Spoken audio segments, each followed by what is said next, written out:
Amina hurried home, feeling the change coming. The last rays of sunlight made the skyscrapers glow in gold and red, but she had no time to enjoy it. She slammed her apartment door shut and leaned against it, breathing hard. Panic had replaced her usual calm.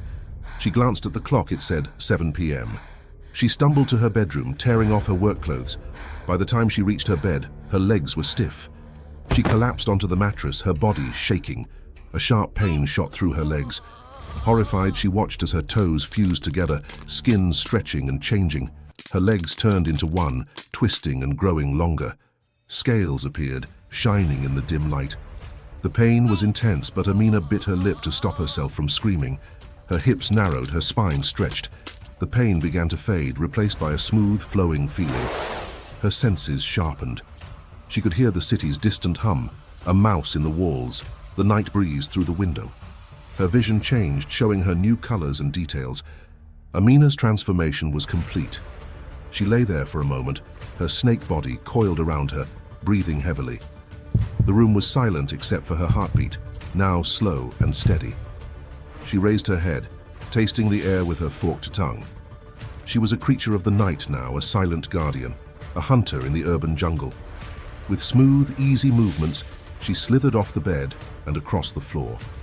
The city was hers, and under the cover of darkness she would carry out her secret mission. The serpent had awakened. You are watching the Tales of the Savannah. Subscribe and be part of the tribe. Now let's get back to the story. Amina was born into a family deeply connected to ancient African spiritual practices. She remembered clearly the day her life changed. She had been sick from work for about a week, thinking it was the flu, but it was not. It was a transfer. Her grandmother had been ailing for a while, and the curse had to be passed on. On the day her grandmother passed away, Amina woke up in pain, the pain she now knew so well. "Why me?" she asked her mother the next day on the phone. Why? Her mother didn't know what to say. "We will figure something out, darling. We will figure something out." This was to be Amina's life now, and she had to accept it. As a snake, Amina discovered she had a mission to protect the city from hidden threats that only she could sense and stop. Her serpent form allowed her to navigate the city's dark corners, where she uncovered plots and dangers unseen by ordinary people. Amina remembered the first time she helped someone. It had been a cold night, and she was slithering through the alleyways. She heard a faint cry for help. Following the sound, she found a young girl trapped in a dark, narrow space between two buildings. The girl was scared and crying. Amina knew she had to act fast. She slipped into the tight space, her snake body moving effortlessly. She reached the girl, gently wrapping around her to pull her out.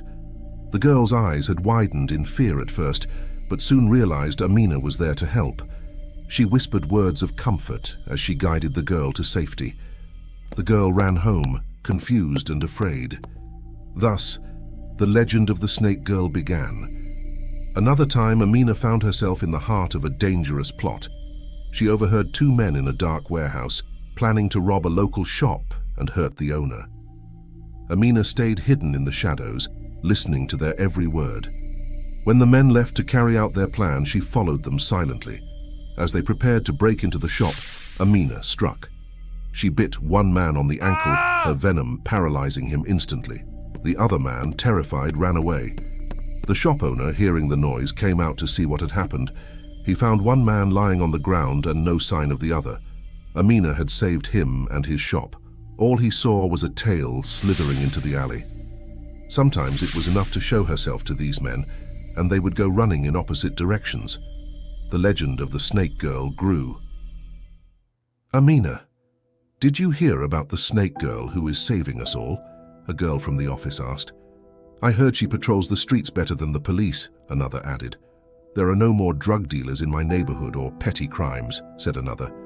"It's been safe for me to walk home," someone else mentioned. Amina smiled. She had no story of her own to add to this. As she looked at her co-workers sing her praises, she felt a sense of sadness. She would never be normal like these girls before her. She missed the days she was carefree.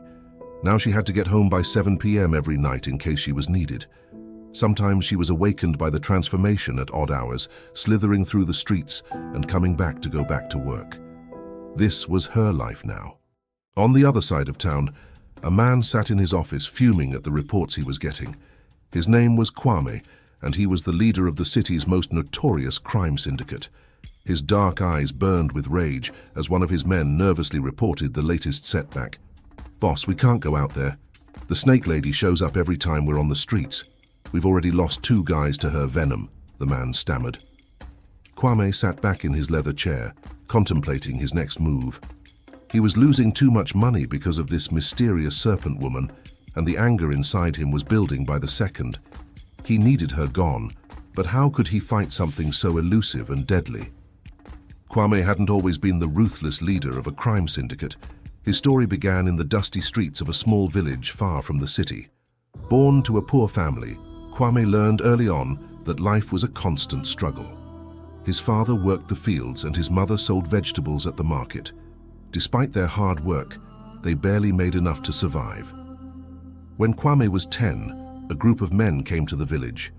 They were part of a rebel militia, recruiting young boys to join their ranks. Promising food, shelter, and a better life, they convinced Kwame to leave his family behind. The reality, however, was far from what they had promised. Kwame found himself in a brutal world where violence and survival were the only rules.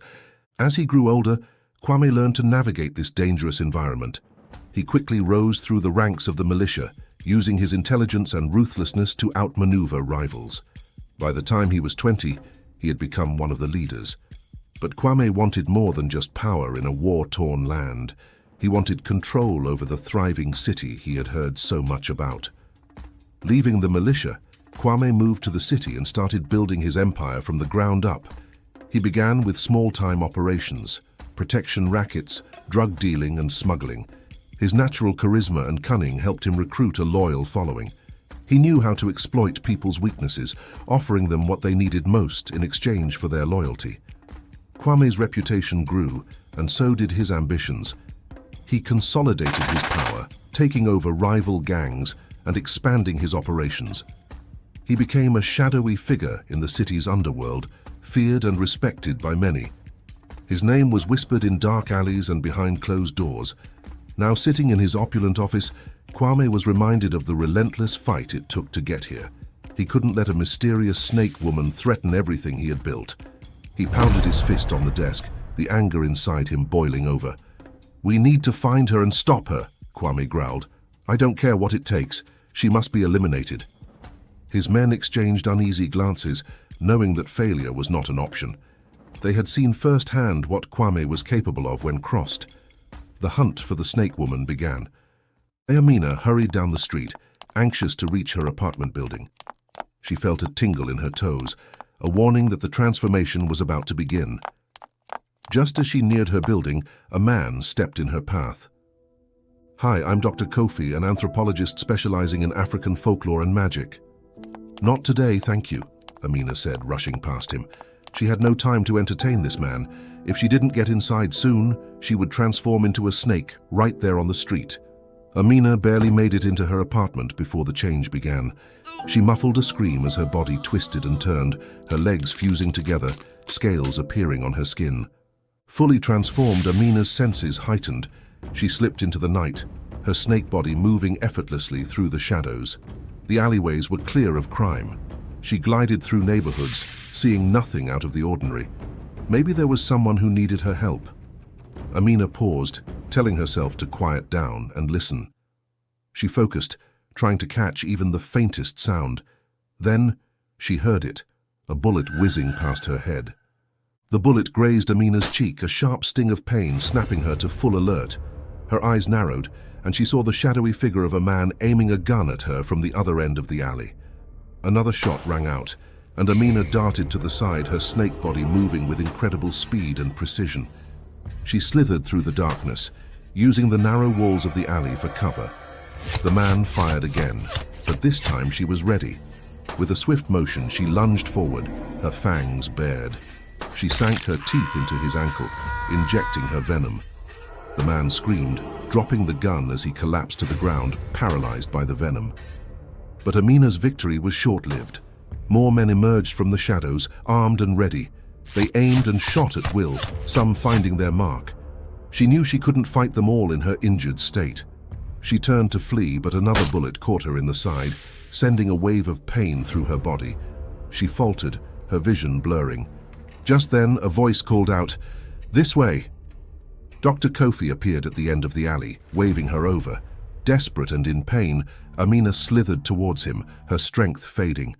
Dr. Kofi reached out, helping her through a small hidden door in the wall. It led to a dark underground tunnel. As soon as they were inside, he shut the door behind them, plunging them into darkness. He guided her deeper into the tunnel, away from the sounds of the men searching for her above.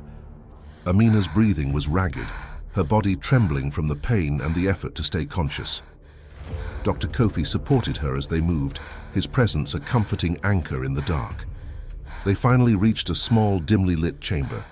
Dr. Kofi gently lowered her to the ground. "You're going to be okay," he said, his voice calm and reassuring. "I know how to help you." He quickly gathered herbs and other supplies from his small bag. He mixed a paste and applied it to her wounds, the coolness of the herbs soothing her burning skin. He chanted softly, words of an ancient healing ritual. Amina felt the pain begin to fade, replaced by a warmth that spread through her body. As Amina drifted into a healing sleep, she realized she had met this man earlier that night. Who was he, and why was he helping her? She wanted to ask, but her eyelids were heavy. The tunnels offered an eerie comfort, the sound of water droplets making her even more drowsy. The last thing she heard was his gentle whisper, "Rest now, you're safe." Then silence embraced her, and she let go, surrendering to the peaceful darkness. And that, my dear tribe members, is the end of the first installment of our story of Amina the Snake Girl. Now let's move on to the next chapter of our Snake People series. Chapter 2. The Snake People are back and live amongst us. Kwame stepped onto the dimly lit street, his combat boots hitting the pavement with a quiet thud. Tonight, he had organized a hunt for the Snake Girl, who was taking over his streets. Ever since the Snake Girl appeared on the streets, Kwame's businesses had ground to a halt. His men were too scared to venture out to the street corners, and his loyal clients dared not be out after 7 p.m. This was a problem for Kwame, as his business thrived in the dark, in alleyways and beneath bridges. How dare she, he thought angrily. Time was money, and she was wasting his. Today will be the end of her, he resolved as he flicked his cigarette onto the street. His men were strategically positioned, eyes sharp, every shadow a potential hiding spot. Kwame moved silently, every sense attuned to the faintest noise, the trigger they all awaited. Then it came, the sharp crack of a gunshot slicing through the night. Kwame smiled. She was here. Without hesitating, Kwame ran toward the noise. More gunshots followed, and he heard the sharp screech of the serpent. This creature is incredibly fast, Kwame thought, adrenaline surging through his veins. He didn't have to wait long for his encounter. The beast, a monstrous snake, slithered rapidly into his alley, its eyes locking onto his.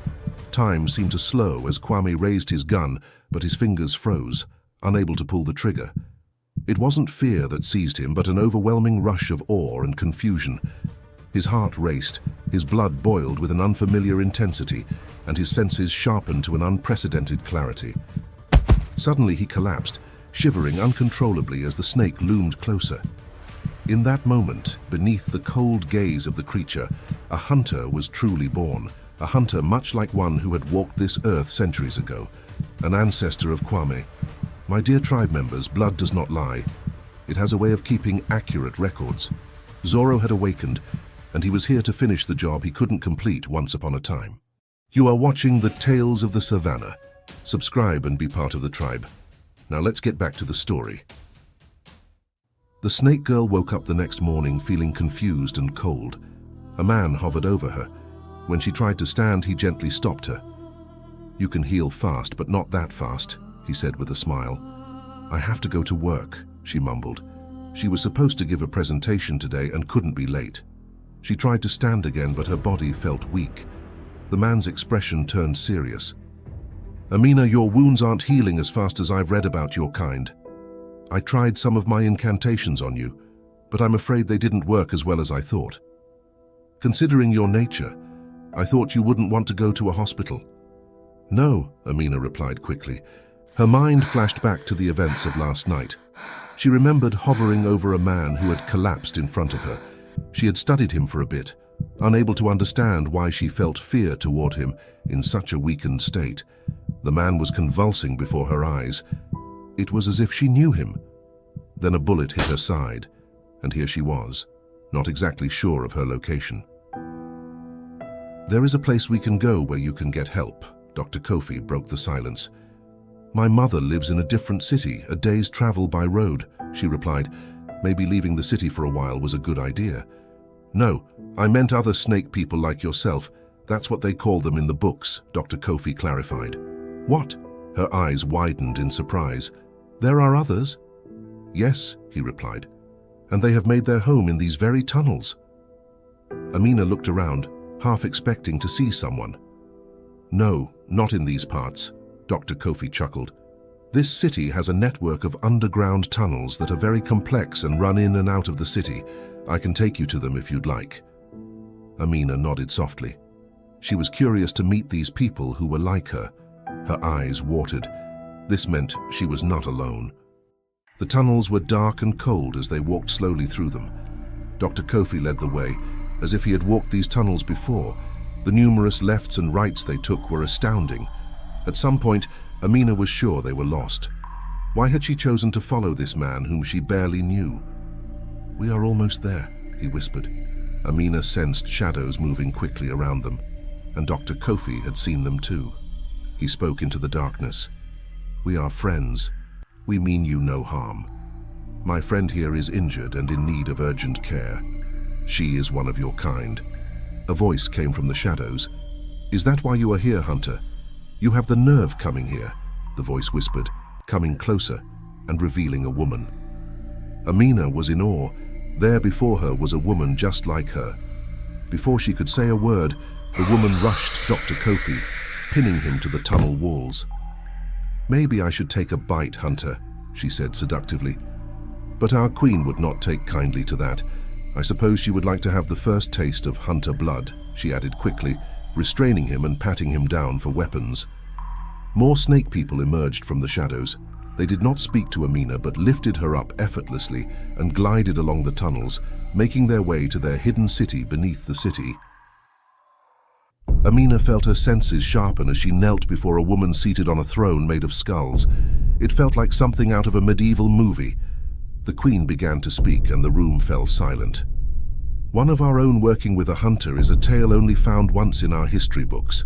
Hunter Sia and Snake Girl Palesa, said the queen. It was Amina's grandmother's favorite love story, and as a child, Amina loved hearing it, wondering why other children never knew of it. What is your name and your lineage, young lady? The queen asked, her gaze fixed on Amina. My name is Amina. I come from a small town a day's drive from here. My mother's name is Docus, and my father's name is David, Amina replied. The queen laughed, and the room echoed with her laughter. My question is about your ancestor, from which you get this gift, she said with pride. I myself am descended from the great Queen Asa and the great warrior Osei, who gifted his queen 2 hunter heads to show his loyalty to the throne. I will ask you again, young girl, from which bloodline do you descend? The queen's tone became more serious. Amina searched her memory for any conversation with her grandmother that might help, but found nothing. There were books her mother had sent, gifts from her grandmother, but they lay unopened in a drawer. I do not know, she replied. Speak up, girl, the queen hissed impatiently. I do not know, my queen, Amina said, feeling tears threatening to spill.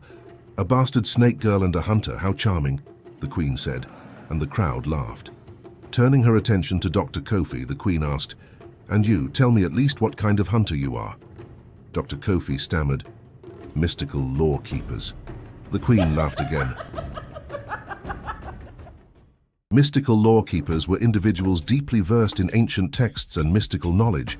They studied ancient manuscripts, decoding the secrets within to understand the mysteries of serpent creatures. They were the least violent of the hunters and led with logic rather than sheer brute force. But make no mistake, they were as deadly as any hunter from any sect, and even more so because of their wide knowledge of serpent people, The Queen knew it. "Take them away. I will make my judgment on their fate tonight," the Queen declared. Dr. Kofi was taken to a holding cell and Amina was led to the healers, where she received medical attention. Meanwhile, Kwame woke up from his fever. What had happened to him? He remembered looking into the eyes of that serpent and being overcome by an overwhelming feeling he couldn't place. "Boss, I'm glad you're awake," said one of his men. "There is an urgent issue that—" "Not now," Kwame interrupted, rushing out of his room. He could smell the strong scent of the snake and felt an overwhelming urge to follow it. He stopped himself, thinking he might be going mad. The scent was too strong, overwhelming his senses. He had to see Baba, a great healer who had helped him over the years. This felt spiritual. Baba ran a small veterinary clinic downtown. When he saw Kwame, he motioned for him to follow to the back. "I heard the gunshots last night," Baba began, then stopped and looked intensely at Kwame. Something was different about him. "My child, what happened last night?" he asked. Kwame began to recount the events, his words tumbling out as he described the night's occurrences. Baba listened intently, his expression shifting as realization dawned on him. "You are a hunter, Kwame," Baba said, piecing it together. "What are you saying?" Kwame asked, confused. "You belong to an ancient bloodline, the original hunters of the snake people," Baba explained. Kwame felt even more confused. Baba smiled with fascination. "Your people are legends, only whispered about but always out of reach." "How do I find these people?" Kwame asked. "I can point you in the general direction of where they can be found, but once you are there, do not approach them. They will approach you," Baba advised. Later that day, Kwame was in his car, heading out of the city. He was relieved to leave, as the scent of the snake girl was sweet and drawing him into the tunnels like a siren's call. As he drove, he wondered who the hunters were and what this whole snake business was about. He had no idea that his journey had just begun, and the changes ahead would alter his life forever. And that, my dear tribe members, is the end of the second episode of Amina the Snake Girl. I hope you are enjoying the series as much as I am. Now let's move on to the next chapter of our Snake People series. Chapter 3, The Snake People and the Ancient Goddess Prophecy. A long time ago, on an island called Snake Island, Queen Asa woke up in a cold sweat, her heart pounding. The snake goddess had visited her dreams, delivering a prophecy about the distant future. Relief washed over her as she realized her people would survive the centuries. She glanced at her sleeping daughter Asana, replaying the goddess's words in her mind. There will be a clash once again, a battle between the snake people and the hunters. Asa, you will be among them, leading the charge. Did this mean she would live for centuries? The snake people were known for their long lives, some reaching 250 years. But after the brutal war with the hunters, their lifespans had mysteriously shortened. Seasons passed, and with the passing of Queen Asa, the prophecy became a legend among her people. It was said that her return would be marked by an unmistakable sign. Many doubted there were any living descendants of Queen Asa, believing her bloodline had been lost to time. Others, seeking power, claimed to be Asa reincarnated, and factions formed around these false leaders. The snake people, once united under Asa, fractured into groups, each following those who claimed her blood. They longed for the leadership and unity Asa had once provided. The imposters fed on this thirst for power, further dividing the community. But change was coming. The hunters were soon to be sighted again, and with their return, Asa's bloodline would awaken. For it is said that blood does not lie, it keeps an accurate record. The prophecy was about to unfold, and the snake people would soon find out that their true leader had never left them. You are watching the Tales of the Savannah. Subscribe and be part of the tribe. Now let's get back to the story. That evening, Amina and Dr. Kofi found themselves kneeling once again, surrounded by the 12 members of the council and the Queen. The atmosphere in the room was tense. The Queen began to speak sternly. Amina, you have broken many rules before even setting foot in our sanctuary. You have carelessly shown your true form to humans, endangering the lives of our kind. You have also brought an enemy among us. Who knows how many will follow your scent here? Her gaze then shifted to Dr. Kofi. And you, Hunter, your skull will join your ancestors in decorating my throne. Dr. Kofi cleared his throat nervously to speak. Kind Queen, if I may speak. I will not deny a man his last words, the Queen replied sharply. Thank you, O wise queen. I came here not to cause any harm, but willingly to save Amina's life. I admit I was careless in my movements, and I've had time to contemplate how you and your people might perceive my intrusion. I offer friendship, and my intention is to unite our sides, not to see more bloodshed on either side. Wise queen, you know the nature of hunters. If I had disclosed your location, they would be descending on this location as we speak. His words stirred some murmurs of agreement from the council. As Amina listened, she felt a tingling in her toes intensify. Why am I transforming now? She thought in horror, perhaps triggered by the hunter's presence. The time was 7 p.m. Suddenly she fell to the floor, transforming before their eyes. Dr. Kofi stepped back, fascinated by the transformation, realizing he might be the first and last hunter to witness such a spectacle in the wild. The queen was annoyed. The bastard snake girl has not mastered her gift, she scoffed. Call the healers. 3 healers rushed in, forming a circle around Amina. They began chanting, their words soothing to her bones. Amina felt the difference. The pain was gone, much to her relief. She bowed her head, awaiting judgment. My apologies, my queen, for not having control over my gift, she said, bowing in respect. The room fell silent. Had they all left? Amina wondered, still bowed. You can continue, my queen. There will be no further interruptions, she added after more silence. What was going on? Why was the room so silent? As she lifted her gaze, everyone's face was filled with shock. They looked at Amina in awe. Amina had fully transformed. It was undeniable that she was a descendant of Queen Asa herself, the defender of the snake people and protector of their kin. This was the sign they had all been waiting for.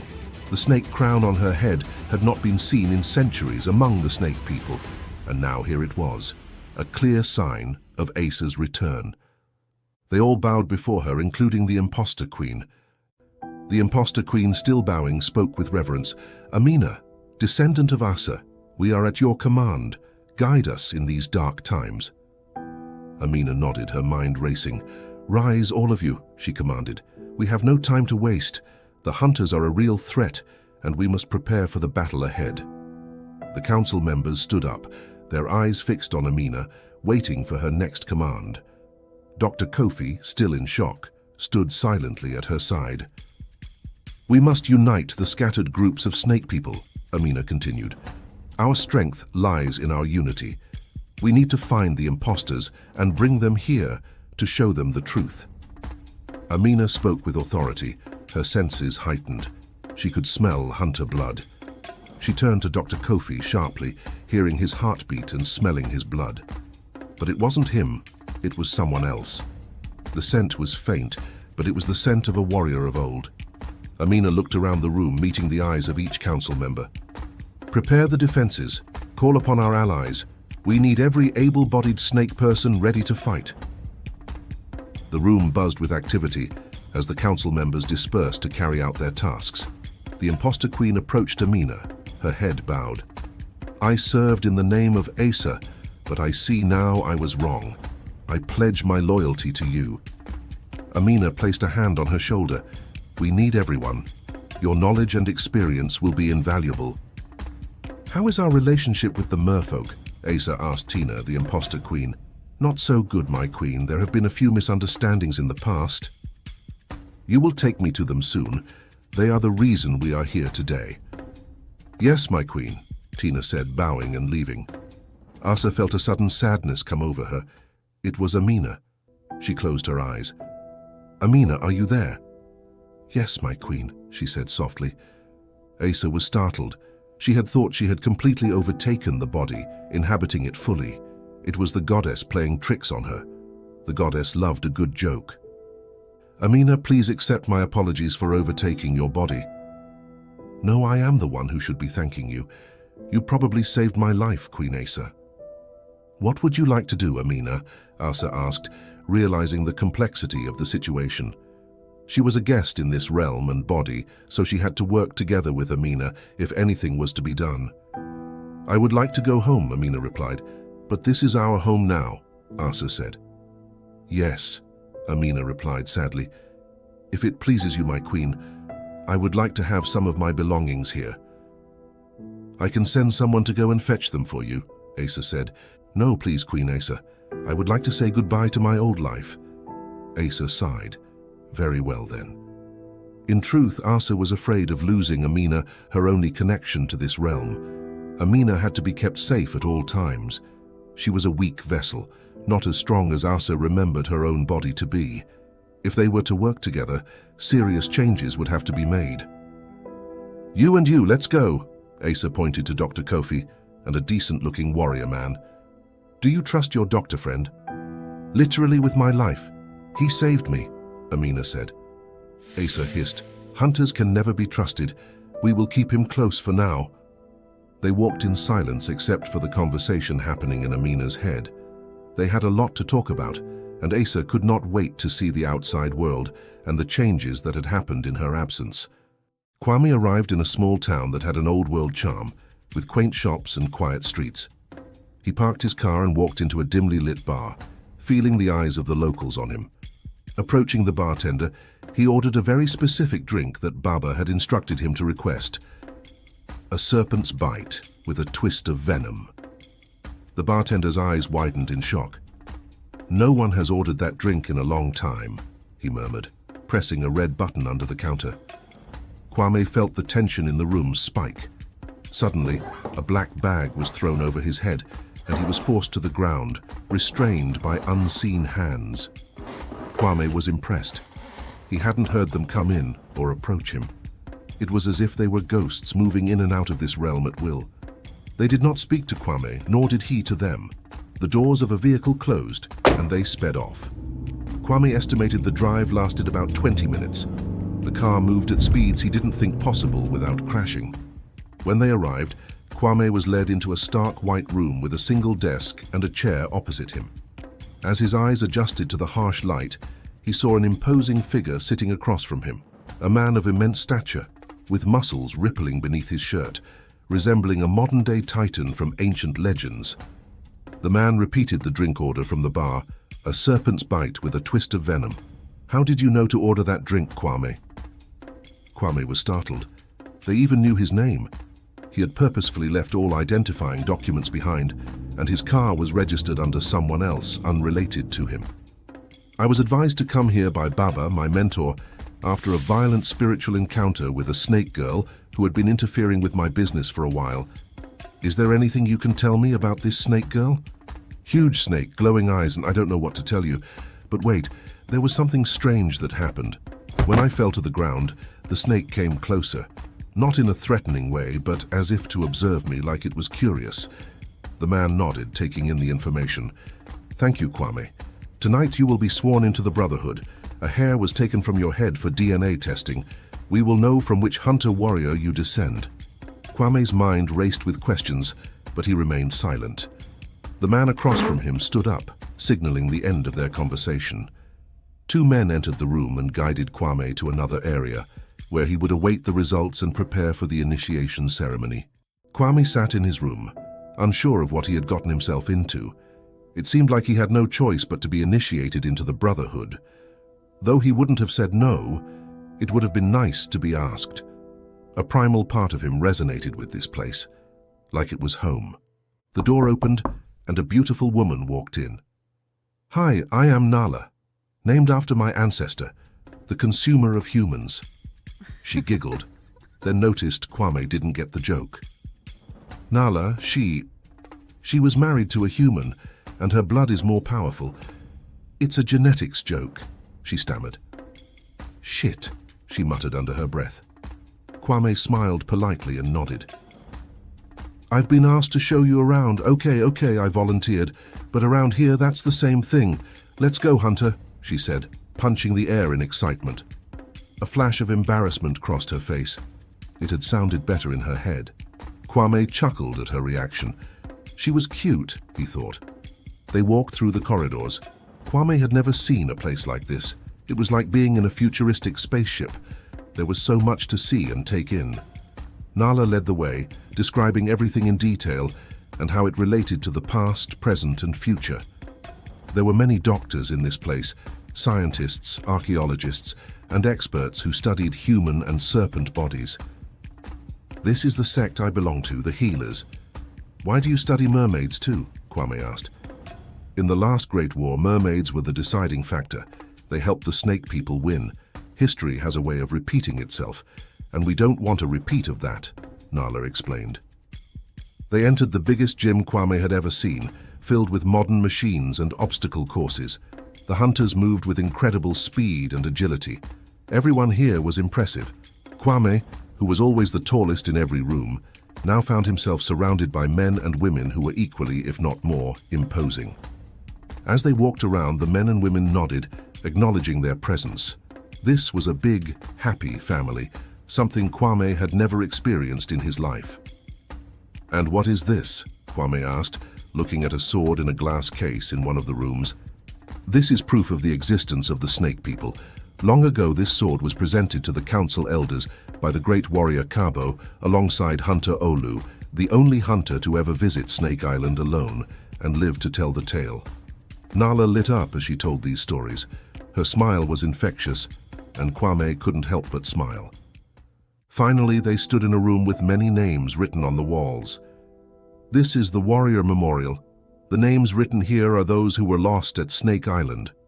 Whenever you come in here, light a candle, a vigil for those who lost their lives on that fateful day," she said, a tear falling from her eyes. There was one more room to see, the museum. It was a grand room featuring old weapons, armor, bows and arrows, all preserved. In the center of the room stood 6 statues: Kabo, Zoro, Nala, Themba, Olu, and Sia. These are the warriors who found Snake Island and have become the legends we all aspire to be. This is the winning team, so for centuries hunters have hunted in 6s. 1 leader, 2 healers, 2 trackers, and 1 mystical lore keeper. We have 1 tracker on my team. I hope you are a tracker and will join my team, she said with a smile. They arrived back at his room and Nala disappeared into the corridors. It was almost time for the initiation. Kwame knelt before the man he had met in the beginning. His name was Jengo, the leader of the hunters. As he began to speak, the room fell silent. He welcomed everyone to the ceremony. "Kwame," he turned to him, "are you willing to join the ranks of the Brotherhood? This is a decision of great importance and carries significant responsibility." After what he had experienced in the past few days, there was no going back to normal. There was no normal anymore for him. He looked in Nala's direction. She smiled.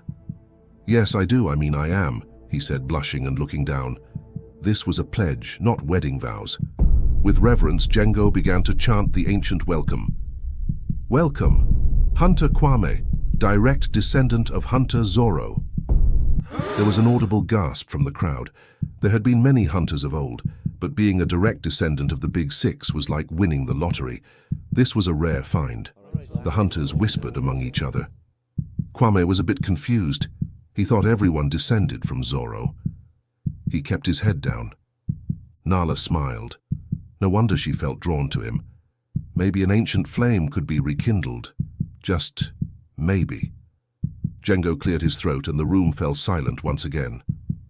"Welcome, Hunter Kwame, direct descendant of Hunter Zoro, scion of the shadows, bearer of the ancient lineage. From the veiled realms of our ancestors, your spirit has emerged. With each step, you inherit the whispers of the hunt, and with every heartbeat, the legacy of the trackers pulses within you. May the stealth of our forebears guide your path, and may the wisdom of the shadows be your silent ally. Embrace the secrets woven into your veins, and may your journey be chiseled into the fabric of our enduring legacy. Welcome, Kwame, to the fellowship of the hunters."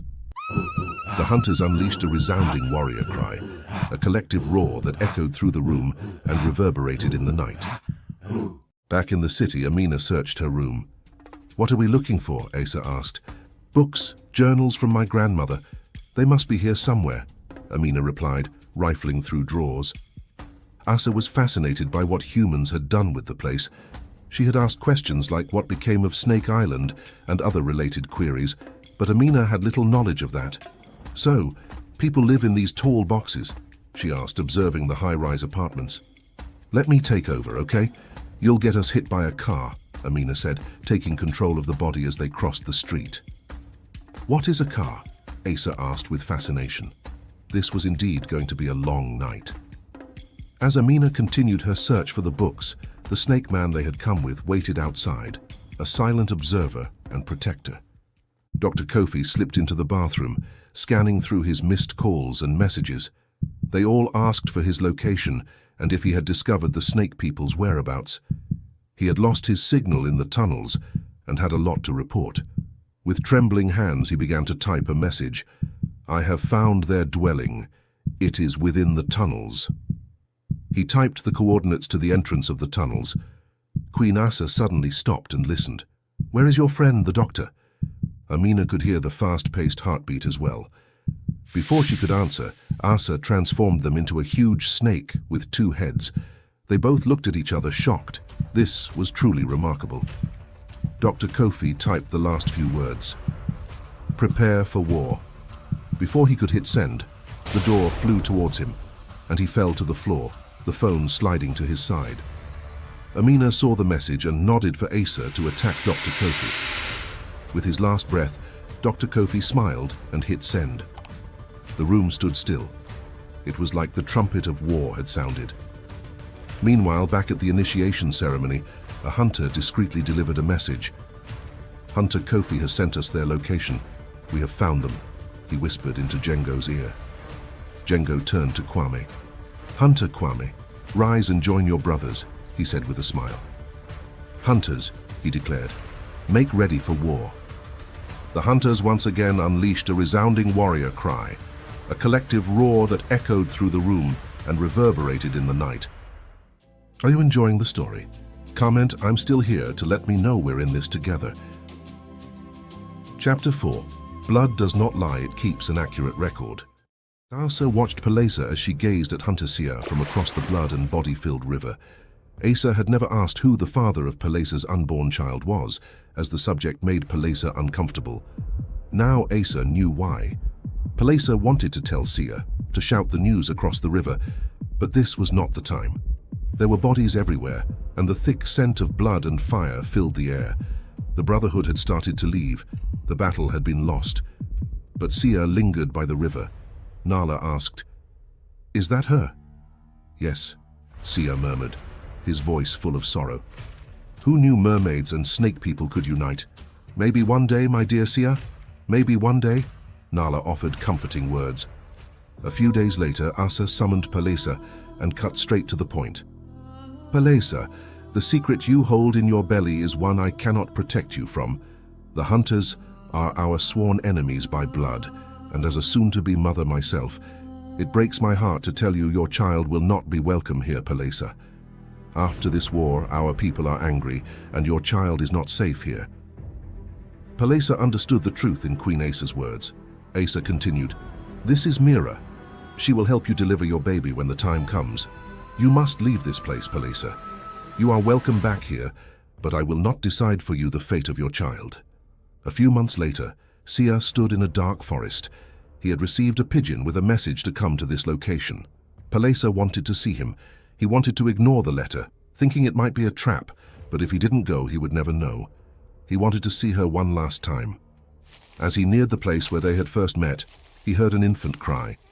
He drew his sword, the scent of the snake people permeating the air. He had been a fool to come here alone. He could smell 2 distinct scents. One was Palesa and the other was unknown. He approached the clearing and saw a child in a basket and a letter addressed to him. The letter read, "Shah, if you are reading this, I am already on my way to Snake Island. This child is both yours and mine, and my people can never accept the part of you that is in this child. I have not named him yet. I will give you the honor of doing so. I know ending his life is a decision that will cross your mind. Honestly, it has crossed mine too. This will be your decision to make now. All my love, Palesa." Sia fell to the ground, his legs unable to carry his weight. The child looked at Sia intensely, as if understanding that today could be his last. Palesa also watched from her hidden place, heart pounding in her throat. The snake goddess and the goddess of the hunt looked down with intrigue. Would the blood of the hunters and the snake people be able to coexist in the same body, or would Sia wield the sword of judgment and put an end to the dilemma? Palesa, the snake goddess, the goddess of the hunt and the child, watched intently as Sia lifted his sword. "My dear tribe members, it is said that blood does not lie. It keeps an accurate record. But that is the thing with records. Some can be erased." Shah closed his eyes and swung his sword, and the crying stopped. You are watching the Tales of the Savannah. Subscribe and be part of the tribe. Now let's get back to the story. "Zoro, Zoro, I need your help," Sia whispered urgently, his voice trembling with desperation. Since the war, the bond between them had grown strong. Much had changed, with Cabo now leading the hunters. Cabo's team had risen to prominence, bringing with it new responsibilities and prestige.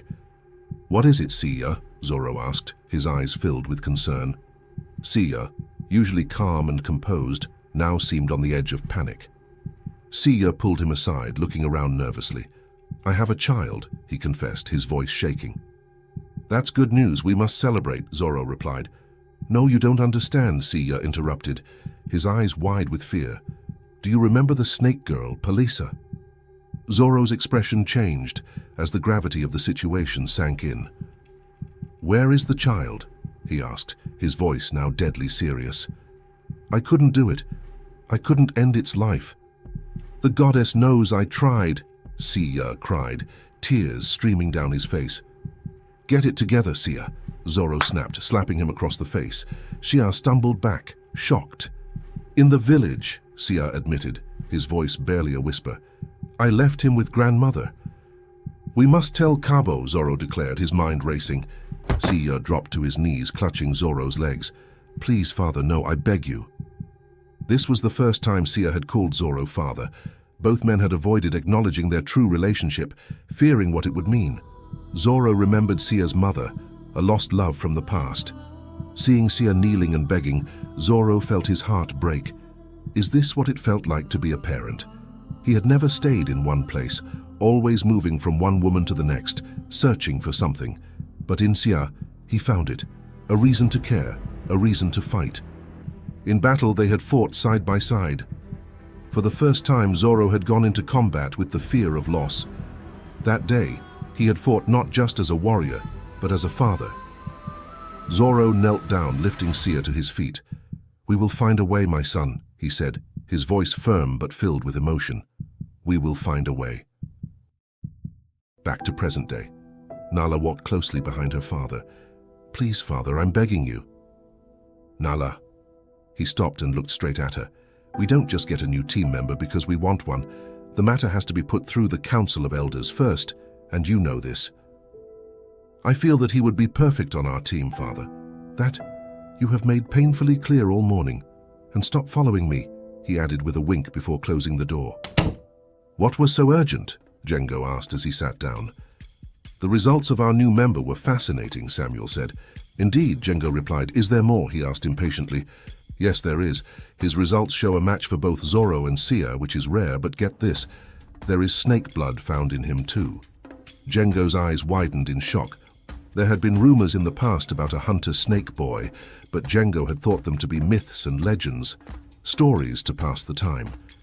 But now, modern technology was revealing what had been hidden, exposing the dark secrets of the Brotherhood. "Samuel," Django looked him in the eyes, "how many people know about this?" "Only me," Samuel said. "I have been up all night testing and retesting the results." "Bury these results for now. This stays only between the two of us." "Yes, Django, I understand," Samuel said, knowing that this information could fracture the Brotherhood and the values they stood for. Amina and the Snake Man raced through the streets toward the tunnels. Amina had grabbed the books she was desperately searching for before leaving. Their keen ears picked up frantic phone calls. "Hello, there has been an explosion in one of the apartments." "Hello, we heard screeching sounds and screams coming from..." "Hello, please send someone immediately." The sound of sirens grew louder, and they knew they had to leave immediately. "What on earth happened?" Tina gasped as Asa burst into the sanctuary with an urgency she had never seen before. "Call everyone here, I need to address my people," Asa commanded. The snake people gathered quickly around their leader. Asa lifted her hand, and the room fell silent. "My people, tonight there was an incident. Dr. Kofi is no more. He was a spy sent by our enemy to gather intel about us, and I'm sad to say he has succeeded in his mission." A murmur of disappointment spread through the crowd. They had lived in this sanctuary for years, keeping themselves and their homes safe, masking their existence from the hunters, a skill they had honed over time. Now, because of Amina's actions, they had been found. Asa raised her hand again and the room fell silent once more. The death of the hunter is an advantage to us. The Brotherhood cannot make war before mourning their brethren for 7 days. This means we have 7 days to prepare for the battle of our lives. The room buzzed with nervous energy. Asa's eyes met Tina's. "Tina, get me the maps of these tunnels. We need every detail." "Right away, my queen," Tina said, bowing and rushing off. Asa turned to the council members, her voice urgent. "I need a detailed report on our reinforcements. Now." The huge stone table in the center of the room was quickly cleared, ready to become their command center and war room. This was not just a fight for survival. It was a fight for their very existence. Asa looked around at her people, feeling the weight of their trust and the enormity of the task ahead. She smiled, a fierce and determined grin. This was just like old times, but now the stakes were higher than ever. Django stood in front of the council members, strategizing about the upcoming war. The meeting was in full swing, tension thick in the air, when a voice shouted, "Elder Django, turn on the news!" A head popped into the war room. Django quickly clicked the TV on. As the screen lit up, he felt blood rushing to his face. Breaking news. A man was found deceased in this apartment behind me. The apartment belongs to a woman named Amina Kamau, an accountant at Apex Enterprises. Neighbors reported hearing explosions, screeching sounds, and screams coming from the apartment around 7 p.m. yesterday. The man has not yet been identified. The prime suspect is Amina Kamau. She is described as being in her mid-20s, with dark straight short hair and brown eyes, and was last seen wearing a black hoodie. Police are urging anyone with information to come forward. We will be following the story closely. Back to you in the studio. Elder Django was devastated. He had personally asked Kofi to check out the validity of the Snake Girl sighting since he was already in the area. Django had known Kofi since he was a young boy. They had been called in for a sighting of a snake person in the Congo mountains. A boy had become violently ill after seeing a huge snake while playing in the forest with his friends. They had welcomed Kofi into the Brotherhood. From that day, Kofi had not left Django's side. Django had nicknamed him Shadow because of this. And now he was gone. This war had become personal. A fire for revenge had been lit in his soul. He pressed the button for the intercom. All hunters stood at attention. "As you have already heard," Django began, "the flame of one of our brothers has been extinguished by our sworn enemy. Brother Kofi was more than just a brother to us. He was family. We will mourn for 7 days, as is our custom. But know this, we are now at war. We have 7 days to prepare. Use this time wisely. Train harder, plan better, and remember Kofi's sacrifice. His spirit will guide us. We fight not just for ourselves, but for every brother who has fallen. We will show no mercy. We are hunters, and we will hunt." The room erupted in a chorus of determined shouts. The hunters were ready, their resolve stronger than ever. They would avenge Kofi and protect their legacy. The war had begun. And that, my dear tribe members, is the end of yet another episode in our Snake People and Hunters series. This story was inspired by a viewer who made the connections we had previously hinted at between Sia and Zoro being related by blood. Thank you for your keen observations. As we follow the bloodlines and personal relationships, we inch closer and closer to the impending war. I asked in the last episode if we should bring the mermaids back, and the answer was a resounding yes. Your wish is my command. Chapter 5, How It All Started. A long, long time ago, in a time forgotten to us, Mambo stood before his family. His brothers, sisters, and their children gathered around, their faces lined with worry. They were traders by blood, but misfortune had turned their once thriving business into a desperate struggle. Mambo took a deep breath, his eyes scanning the room. "We need to talk," he began, his voice steady but urgent. "I have a solution to our problems." Gangs of bandits had come together, raiding traders and travelers alike. The trade routes had become dangerous, and safe passage was now a thing of the past. Everyone sat up, eyes fixed on Mambo, hoping for a miracle. "We must approach the snake goddess and ask for the serpent gift," he declared. A murmur of disappointment rippled through the room. They had hoped for a more practical solution, like hiring strong men to guard their goods, but summoning the snake goddess seemed outlandish. "You're mad, Mambo," his brother Kato spat, shaking his head. "The snake goddess? Really? Do you have a better idea?" Mambo shot back, his frustration evident. "Theft has bled us dry. Our enemies grow bolder. We need power, and this is our only chance." "Even if we wanted to, how would we summon her?" Eli, the youngest, asked, his voice trembling with a mix of fear and curiosity. Mambo held up a small worn book, the pages yellowed with age. "This book contains the ritual. I paid a small fortune to get it." Silence fell. The weight of their desperation pressed down on them. Snake blood meant speed, power, fear. It was their last hope. "We must make practical decisions. If we do not act now, our purses will run dry. None of us are farmers. Are we going to take up farming now?" Mambo asked. The family knew he spoke the truth. "Think about it. Aligning with the serpent goddess would grant us access to hidden knowledge and an understanding of the secrets of the natural world. This isn't just about survival. It's about securing our future and gaining wisdom beyond our wildest dreams." "How do we know it will work?" Kato demanded, skepticism in his eyes. "We don't," Mambo admitted, his gaze unwavering. "But if we do nothing, we're finished. This is our chance to turn everything around." The room buzzed with tension. They all knew the stakes. The choice was clear, but the path was obscured by fear and uncertainty. Eli stood up, his face set with determination. "My family and I have decided. We will do it," he said, glancing at his wife, who nodded in agreement. "We can't keep living like this." Eli had lost more goods than anyone else in the room. He felt he had no choice. One by one, the others nodded, their resolve hardening. Kato stepped forward, his skepticism replaced by fierce determination. "We do this together, all of us." Mambo felt a surge of pride and relief. "Then it's decided. We summon the snake goddess." A collective agreement filled the room. They would face the unknown together, and they knew there was no turning back. Little did they know, they were about to sell their souls and that of their descendants to a life of fugitives and war. You are watching the Tales of the Savannah. Subscribe and be part of the tribe. Now let's get back to the story. Zoro looked around the room, doing everything he could to avoid grandmother's piercing gaze. She stared at him, making him feel more uncomfortable than he ever had in his life.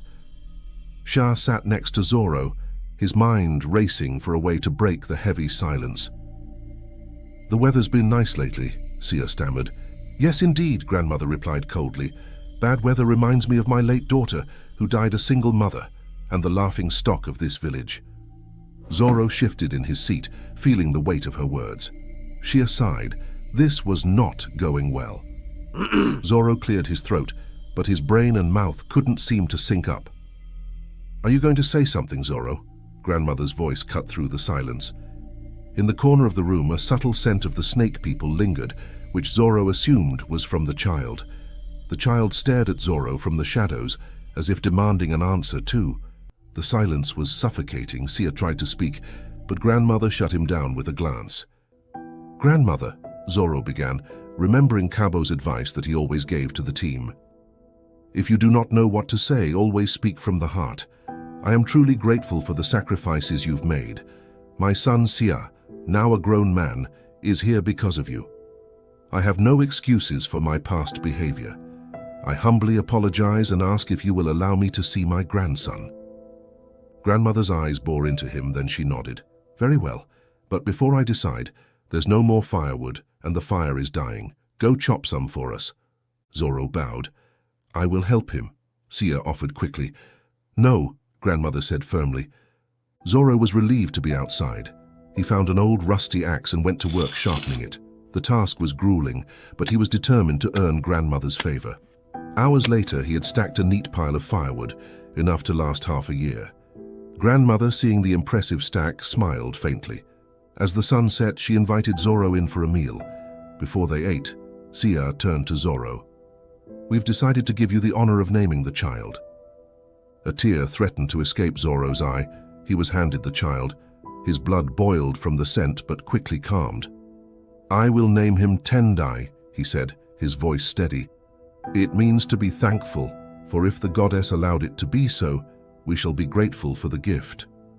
The tension in the room eased slightly, and for the first time Zoro felt a glimmer of hope. Tina walked into a veterinary clinic downtown with Amina in tow. The day had been hectic in the tunnels, with preparations for the upcoming war. "This is the place," Tina whispered, as a bell rang when they entered. Inside was an older, handsome man who quickly recognized Amina. Amina was shocked, but the man pointed at the TV where her face was plastered as a wanted person. "Oh shit," she panicked, looking down to hide her face. Asa took over, calming her down. Baba watched in fascination as Amina seemed to transform into someone else before his eyes. "You promised us an audience with the mermaids," Asa said. "Yes, she will be here any minute now," replied Baba. "But there is the issue of payment we briefly discussed," he said, looking at Tina. Asa was confused. Seeing the confusion, Baba explained, "Having an audience with the mermaids is not easy. They are elusive and I had to pull a few strings. Strings come with a huge price tag." Baba was an interesting man, not really a vet. He was a healer and a trader, dealing in rare animal parts needed for rituals and scientific findings. He used the veterinary business as a cover for his illegal dealings. "So what do you want from us?" Asa asked. Before he could answer, the bell rang, indicating someone had entered. "She has arrived," Baba announced, standing up. Tina's face went pale. "He wants our venom. He has been after it for a very long time," she whispered. Asa was stunned. "And you said yes?" Tina looked down. "This is Amani," Baba said from behind them, introducing a beautiful woman. She shook their hands. Asa was confused. Mermaids could walk on land. In her time, no such thing was possible. The woman, seeing the doubt on Asa's face, pushed her hair aside to reveal ear fins. This satisfied Asa. "My name is Asa, leader of the snake people. I would like an audience with your leader," she said, looking straight at Amani. "What is the purpose of this audience?" Amani asked. "It is important that I speak directly to your leader. Please pass my message," Asa replied. Amani nodded and left. "Now for my payment," Baba said, smiling as he sat back down, ready to witness a transformation. An empty container was placed on the table. "No, we cannot," Amina pleaded to Asa. "We can run away." Asa sighed. "A promise is a promise. This is a debt we must pay." Before Asa could transform, Tina morphed into a huge serpent, quickly filling the container with venom before changing back. Baba watched with a huge grin on his face. The two women walked back into the tunnels in silence, feeling they had lost a part of themselves that day. Asa looked at Tina, saddened that she had to make that sacrifice. In that moment, she wanted to say something, but the words did not come. Other questions swirled in their minds. Would the mermaid leader agree to meet? Or was this all a trick orchestrated by Baba to take their most valued liquid? Only time would tell. Meanwhile, the hunters stood at attention, faces filled with sorrow, as Dr. Kofi's body was wheeled in. The procession moved slowly, each step a tribute to their fallen brother. Each hunter saluted as the procession passed, honoring Kofi's sacrifice. Django, their leader, watched with a heavy heart. "Take him to the healers," he instructed quietly, his voice barely more than a whisper. The healers received him with solemn faces, ready to prepare Kofi's body the hunter way, ensuring his soul would find its way back home. The rituals were sacred, steeped in tradition, designed to honor the life and bravery of their fallen brother. This was the end of day 2. And that, my dear tribe members, concludes another episode of our Snake Island series. I've decided to take you on a journey from the very beginning of the Snake People's story, spanning across time to the present day. As we delve into the epic saga of the hunters and snake people, keep in mind that blood does not lie. It keeps an accurate record, a central theme in our series. Now let's move on to the next chapter of our Snake People series. Chapter 6, Summoning the Snake Goddess. Step 1 of the ritual instructed, go to the deepest, darkest part of the forest where no soul can disturb the ritual. Once the ritual starts, there must be no disturbances or prying eyes. And here they were. Mambo stood in the middle of the dark forest, clutching the small book, a guide meant to summon the snake goddess. His family gathered around him, their faces filled with fear and hope. Mambo looked around, wishing he could pass the book to someone else to lead the ritual. But it was too late, and he had suggested this ritual to begin with. "It says we must all kneel down," he said, his voice trembling. They all knelt, the silence broken only by the nervous bleating of the goat they had brought for the sacrifice. It was one of the required offerings, along with other specific items listed in the book. Mambo opened the book to the second page of the ritual instructions, his hands shaking. "We begin by lighting the candles," he read aloud. He fumbled with the matches, striking them until he finally managed to light the candles placed in a circle around them. "Now we must chant the words written here," Mambo continued, pointing to a passage in the ancient text. Together they began to chant, their voices low and unsteady at first, but growing stronger as they repeated the words. As the chanting grew louder, the forest seemed to come alive around them. The trees rustled with an unnatural wind, and the shadows deepened, wrapping them in a cocoon of darkness. Mambo's heart pounded in his chest, each beat echoing the rising tension in the air. "The sacrifice!" Mambo shouted. Kato rushed with the goat. Mambo took a knife, its blade gleaming in the moonlight, and approached the goat. With a swift motion, he completed the sacrifice, the blood pooling on the ground and seeping into the earth. The ground beneath them began to tremble, and a low hum filled the air. The family clung to each other, eyes wide with fear and anticipation. The shadows seemed to coalesce into a form, rising from the ground like a mist. Before them stood a figure both terrifying and majestic. The snake goddess had arrived. "Who dares summon me?" Her voice echoed through the forest, causing the family to tremble. Mambo, finding his voice, stepped forward. "We seek your favor, great goddess. We are a family of traders beset by dangers. Grant us the serpent's gift so we may protect our livelihood and gain the wisdom of the natural world." The goddess's eyes glowed, her gaze piercing through each of them. "You wish to bear the serpent's blood? Know that it comes with a price. Are you willing to pay it?" Mambo looked at his family, seeing their fear and hope mirrored in their eyes. "Yes," he said firmly. "We are ready to accept the price." The goddess raised her arms, and the ground beneath them split open, revealing a swirling vortex of light and shadow. "Step forward and receive the gift," she commanded. One by one, the family members stepped into the vortex, feeling the power of the serpent's blood course through their veins. Mambo was the last to enter, the weight of their decision heavy on his shoulders. As they emerged from the vortex, transformed and empowered, the goddess's voice echoed in their minds. "You have chosen your path. Now, you and your descendants will serve me." The snake goddess vanished, leaving them to face the reality of their new existence, forever changed by the serpent's gift. You are watching the Tales of the Savannah. Subscribe and be part of the tribe. Now let's get back to the story. Tendai grew to be a strong and clever boy, much like his father and grandfather. One day, as Zoro visited, Tendai approached him with a puzzled look.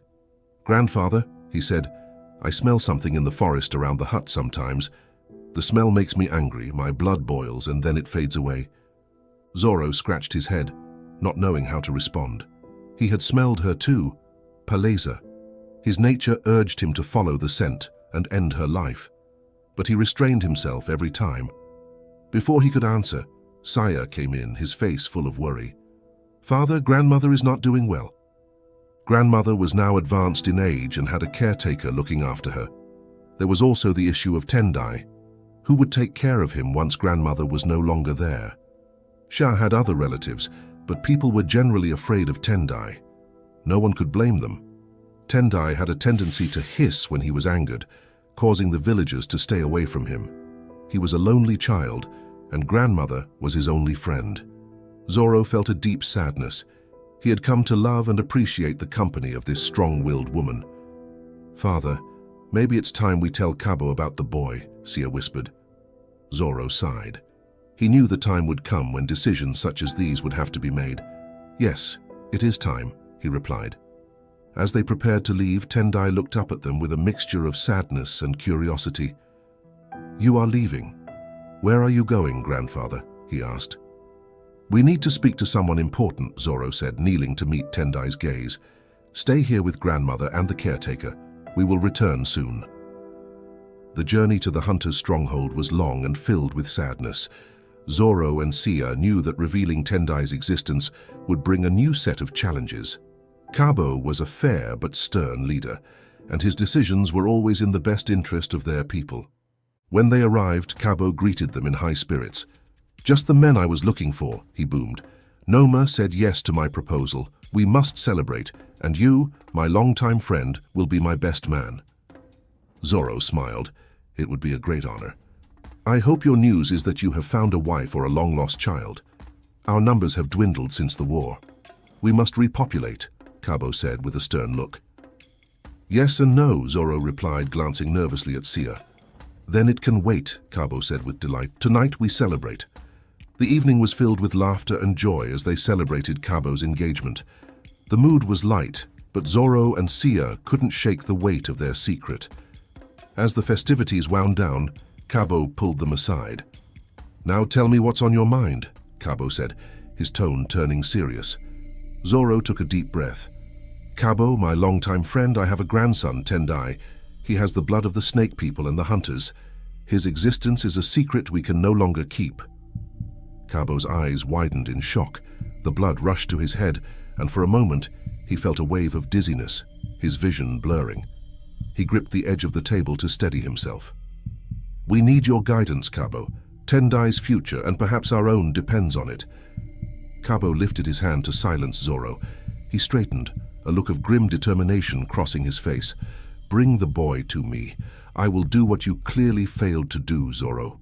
You have disgraced the hunters and the oath you took to protect the people and the Brotherhood. Shame on you, Zoro." Thaisa found herself walking on a deserted beach with Tina by her side and Amani, the mermaid girl, leading the way. The doctor had followed through with his end of the deal, Asa thought with a smile. "Do we know what to expect?" Amina asked. "No," Asa replied. "During my time, things were different. I have been shocked at how things are done these days since I have been back. Let me lead, okay?" Asa said. Amina chuckled. "Of course, my queen, I'm just here for the ride." The mermaid stopped suddenly and looked back, smiling mischievously. "I hope you can keep up," she said, before leaping into the cold seawater. Tina and Asa transformed into huge snakes and followed the girl. Tina was shocked to see Asa's two-headed form, but now was not the time for questions. Amani moved fast, gliding through the water with incredible speed and grace. "Does she want to kill us?" Amina asked, her eyes wide and fixed on Amani. They had to keep up if they didn't want to get lost. "Mermaids are such show-off," scoffed Amina. "Focus, Amina," Asa shouted. After what seemed like a long time, they arrived. The water was clearer, warmer, and it felt like a whole different world. It was beautiful. There were houses and a whole community that came out to greet them. Amina smiled, wanting to explore the place, but remembered Asa was in control. Amani led them to their leader. Asa was surprised to see that their leader looked the same as she remembered, but knew this was his descendant. "You can take another form," Amani whispered. They had forgotten they were still serpents. This place was so magical, making them forget that there were pressing issues outside of this realm. A two-headed snake, the stuff of legends. A great entrance indeed. The king broke the silence. "Thank you, wise king," Asa said, bowing to show respect. "How do we know he is wise?" Amina asked. "Do you want to drive?" Asa asked sharply. "No, I was just, Amina stammered. "A Medusa head as well," the king said. "What have I done to deserve such a historic display?" Asa smiled. "My king, my name is Isa, queen of the snake people. I have journeyed many miles and centuries to be here." "Yes, I have read a lot about you and the prophecy," the king replied. "I see it has come true." "Indeed it has. You, Queen Asa, have lived in the time of my grand ancestor Ziva." "What was he like?" the king asked, yearning to know the secrets of the past. Asa smiled. "In this moment I see no difference between you and him. It is as if I converse with the legend Ziva himself." The king smiled. "He was a stubborn man. We used to fight a lot, verbally. As we all know, I could not stand a chance in a fight with him." The court laughed. He was a great leader, your ancestor. He saved my people once, and I stand before you as I did many centuries ago, asking the same from you. Our age-old enemy, the hunters, have found our dwelling. My people are scattered all over the world, and I need your assistance, my old ally." The king's face became serious. He was silent for a while in deep thought. "Your presence in my court honors me, Queen Asa. My people are yours to command. We shall fight alongside you as my ancestor saw fit many centuries ago. Let us know how we can help." Asa bowed her head. She wanted to cry in relief at that moment, but this was not the time or place. "Thank you, wise king," she said with a smile. "You see why I called him wise?" Asa said to Amina. They both smiled. Samuel stopped Django in the corridor. "You must see this." "I don't have time, Samuel. I have to plan a funeral," Django replied, his voice strained. "Now," Samuel insisted sternly. Django sighed and followed Samuel to his office. This was why Django wanted his daughter to marry Samuel. Samuel had the determination that Django found lacking in most young men. Samuel pulled up a dark web page. "There's a man selling snake people venom." "How do we know it's not fake?" Django asked, skeptical. "Because of this," Samuel said, hitting play on a video. The screen displayed a grainy recording of a snake person transforming in what looked like a doctor's office and filling an empty jar with venom. Django was stunned.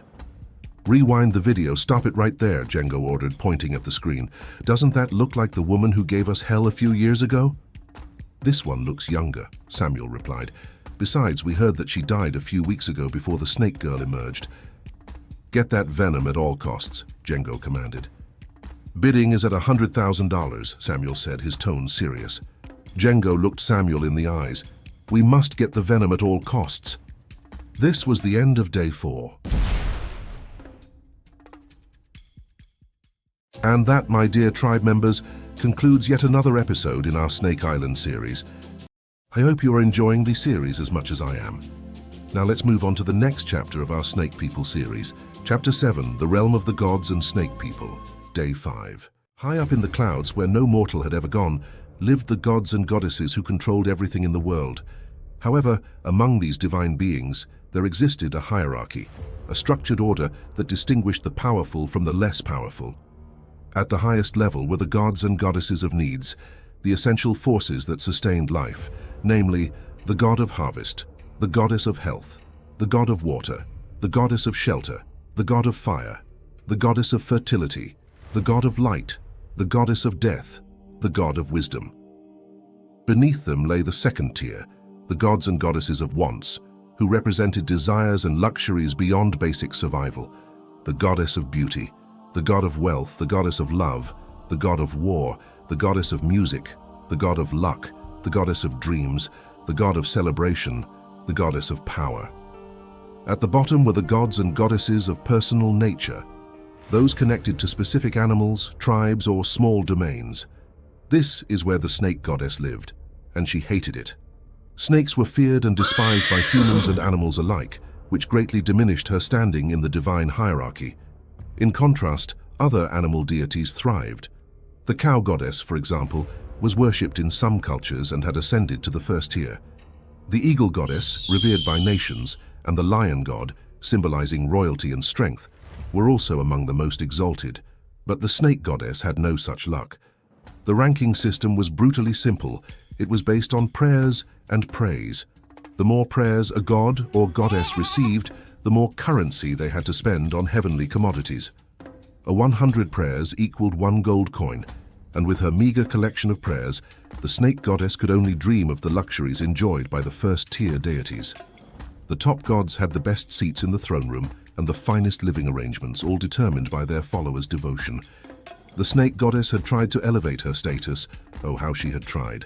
She had even conspired with Morning Star to tempt Eve in the Garden of Eden. But that plan had backfired spectacularly, leading to her further downfall. The god of all things had cursed her. "Because you have done this, cursed are you above all livestock and all wild animals. You will crawl on your belly, and you will eat dust all the days of your life." Now, she was not even a serpent goddess, but a lowly snake goddess, at the very bottom of the food chain. But she was not one to give up. One day a thought struck her. Perhaps she could seek help from Morning Star. Since their failed coalition, he had risen to near godlike status, taking a third of the angels with him. She knew he owed her a great favor. "Morning Star, you owe me a great favor," she declared when she found him. "Indeed I do," he replied, as though he had been expecting this day. "I want to be a revered god like you," she said, clinging to hope. Morning Star paused, then smiled. "I might be able to help." "How?" she asked, eager for any solution. "A book," he said. "A book," she repeated, disappointed by the simplicity of the solution. "Yes, a little bird tells me the God of the universe wants a book written about him. Perhaps you should do the same," Morning Star suggested with a sly smile. "What could I possibly write in this book?" the goddess asked, bewildered. "Maybe you can start with how one can summon you," he said, the smile widening. The snake goddess left, pondering his advice. After much thought, she picked up a quill, her hand trembling as she began to write the first words. Step 1 of the ritual. Go to the deepest, darkest part of the forest where no soul can disturb the ritual. Once the ritual starts, there must be no disturbances or prying eyes. And thus the snake goddess began to plot her rise to glory. You are watching the Tales of the Savannah. Subscribe and be part of the tribe. Now let's get back to the story. "Father, we cannot bring Tendai to Cabo to be destroyed. Please, Father, talk to him," Sia pleaded, his voice trembling with desperation. Zoro didn't answer. His gaze was distant, his mind replaying Cabo's harsh words. "You have disgraced the hunters and the oath you took to protect the people and the Brotherhood. Shame on you, Zoro."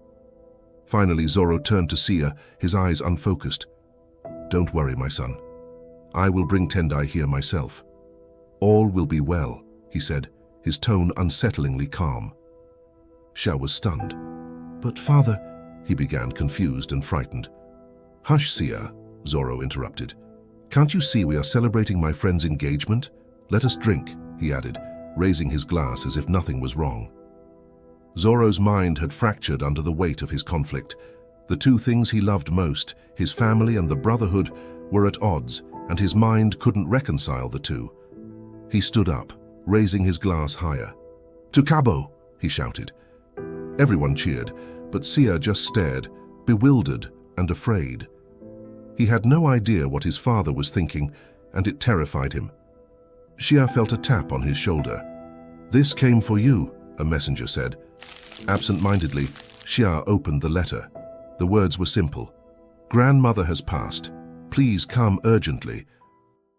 There was a knock on Nala's door. "Come in," she said. Kwame entered, hesitating at the threshold. "You were looking for me," he stammered. "Close the door," Nala said softly. Kwame did as she asked, standing there awkwardly. His mind raced. He knew he shouldn't be here. "I just needed to talk to someone," Nala broke the silence. "It's about Uncle Shadow." "You mean Dr. Kofi?" Kwame asked. "Yes," she replied, her voice heavy with sadness. "He was the best," Nala continued, tears filling her eyes. Without thinking, Kwame moved closer and embraced her. Nala sobbed into his shoulder. "He was my best friend, and now he's gone," she cried. "He's in a better place now," he said, though the words felt hollow. Nala sat up, wiping her tears. "Thank you, Kwame. You're such a comfort to me," she said, leaning in closer. Kwame froze. In the past, he would have seized this opportunity, but Nala was the daughter of Jengo, the leader of the hunters. He wanted to gain her father's favor first, but she smelled so good, and the temptation was strong. Maybe he could, he thought, as he began to lean in. Suddenly, the door burst open and Samuel entered. "Your mother and brother are back," he stammered, eyeing Kwame in confusion. Kwame quickly stood up, flustered. "What is he doing here?" Samuel demanded. "Samuel, you should learn to knock," Nala shouted, her anger surprising Samuel. "Nala," Samuel said, confused. Had he misread the signs? He had always thought there was something between them. Jengo treated him like a son, and her mother adored him. The other hunters often commented on what a charming couple they made. Nala would occasionally smile and say, "Thank you." Had he been wrong all along? "Get out, Samuel, get out," Nala shouted. Startled, Samuel left, closing the door behind him. He had never seen Nala this angry. Kwame stood there, unsure of what to do. "Come, you must meet my mother. You'll love her," Nala said, leading the way. Nala's mother, Nandi, was the leader of her group and had been on a mission when Dr. Kofi lost his life. She had wanted to return sooner, but Django reminded her of the importance of her mission, and they had 7 days before the burial. Now, here she was. "My true north," Django shouted, using the phrase he always did to describe her. He felt lost without her, often seeking her wisdom on important matters. They embraced, Django wanting to crumble in her arms as she whispered words in his ear that no one else could hear. "Welcome back," he finally said, discreetly wiping a tear and standing upright. "I see our son is still alive," he added, turning to Bako. Father and son embraced. "Mother, this is Kwame," Nala said after their embrace. "The descendant of Zoro. What a rare find. I've heard a lot about you." "You are welcome, my son," Nandi said, glancing around. "Is Samuel not well? He's usually the first to welcome me." "Maybe he's busy," Nala said dismissively. Nandi looked at Nala, then at Kwame, and understood. "Take me to Shadow," she said to Django, her voice trembling with emotion. "I must see what they did to him." Django nodded and they disappeared down the corridors. The day had been filled with planning and reports, but Asa could sense that Amina's mind was elsewhere. "Let's call it a day," Asa said to her team. "We have 2 more days to prepare." Everyone agreed and retired for the night. Amina couldn't wait any longer. She sat on her bed and reached for the book her grandmother had left her, hoping it would help her make sense of who she really was. As she traced her fingers over the worn cover, she felt a deep connection to the woman she had never truly known. "Dear Amina," the first page read. Amina sat up straight. She hadn't expected to see her name mentioned in these old journals. "If you are reading this, I am gone, and the gift has been passed on to you. I wish I had done more to prepare you, but I hope this book will help. Amina, there is no easy way to say this. I'm your mother. I know this might shock you, but you must know the truth. I had you at a very advanced age, as is our gift from the goddess. There is a prophecy in our lineage that must be fulfilled.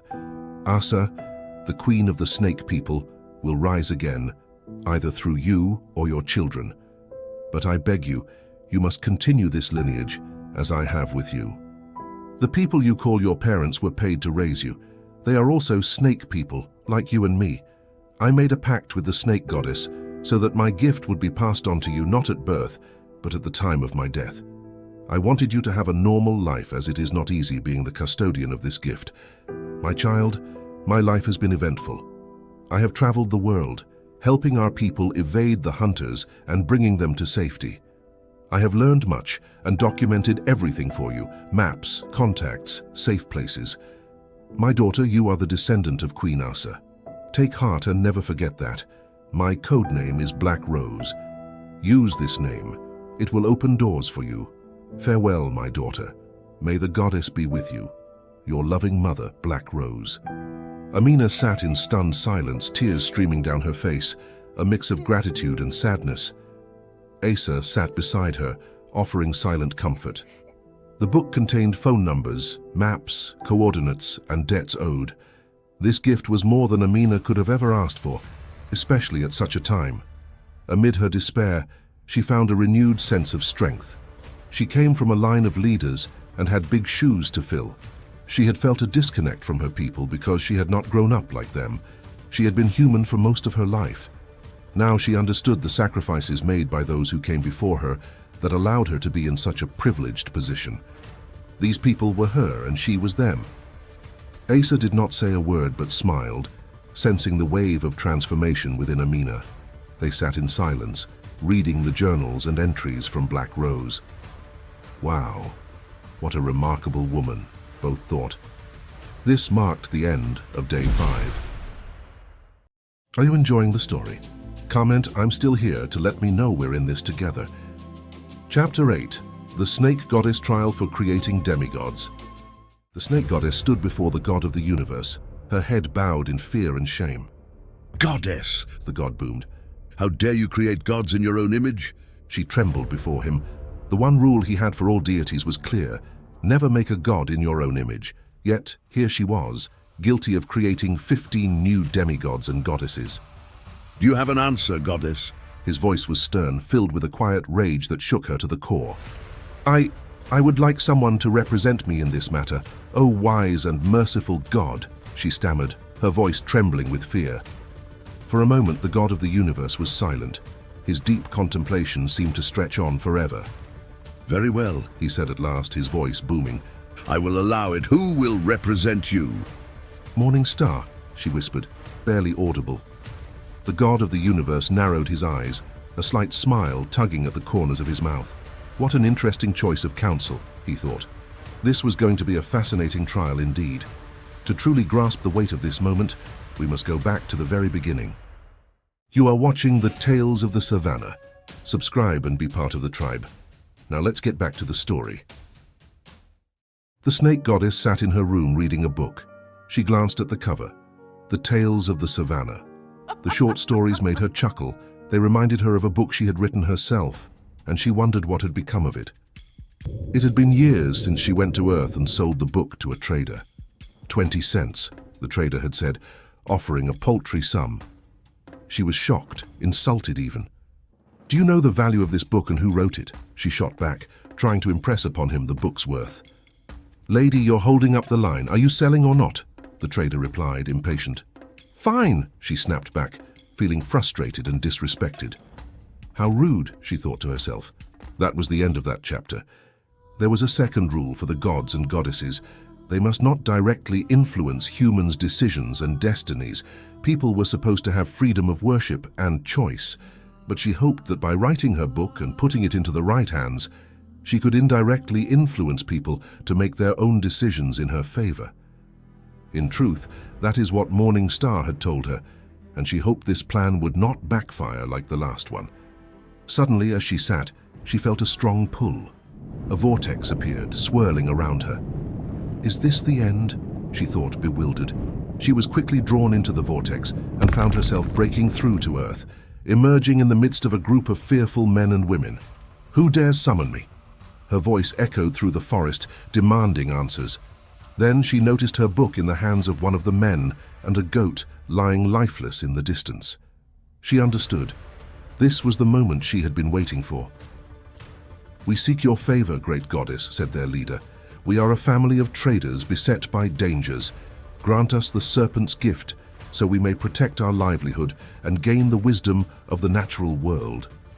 The goddess's eyes glowed, her gaze piercing through each of them. You wish to bear the serpent's blood? Know that it comes with a price. Are you willing to pay it? The traders agreed, desperate for the goddess's help. And now, here she was, kneeling before the god of the universe. This time she feared he would end her life. The next morning, Zorro visited his old friend Cabo, hoping their long friendship would grant them some extra time. Cabo?